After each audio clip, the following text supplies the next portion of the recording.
Simon & Schuster Audio presents The Lost City of Z, A Tale of Deadly Obsession in the Amazon, by David Grann.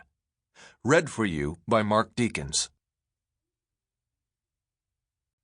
At times, all I need is a brief glimpse, an opening in the midst of an incongruous landscape, a glint of lights in the fog, the dialogue of two passers-by meeting in the crowd, and I think that, setting out from there, I will put together, piece by piece, the perfect city. If I tell you that the city toward which my journey tends is discontinuous in space and time, now scattered, now more condensed, you must not believe the search for it can stop. Italo Calvino, Invisible Cities. Preface. I pulled the map from my back pocket. It was wet and crumpled. The lines I had traced to highlight my route now faded. I stared at my markings, hoping that they might lead me out of the Amazon rather than deeper into it. The letter Z was still visible in the center of the map, yet it seemed less like a signpost than like a taunt, another testament to my folly. I had always considered myself a disinterested reporter who did not get involved personally in his stories.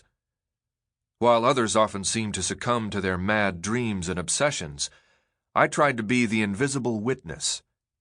And I had convinced myself that that was why I had traveled more than 10,000 miles, from New York to London to the Xingu River, one of the longest tributaries of the Amazon.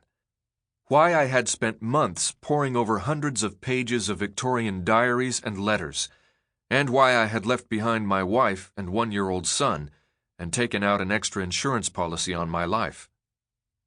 I told myself that I had come simply to record how generations of scientists and adventurers became fatally obsessed with solving what has often been described as the greatest exploration mystery of the 20th century, the whereabouts of the lost city of Z. The ancient city, with its network of roads and bridges and temples, was believed to be hidden in the Amazon, the largest jungle in the world. In an age of airplanes and satellites, the area remains one of the last blank spaces on the map. For hundreds of years, it has haunted geographers, archaeologists, empire builders, treasure hunters, and philosophers. When Europeans first arrived in South America, around the turn of the 16th century, they were convinced that the jungle contained the glittering kingdom of El Dorado. Sample complete. Ready to continue?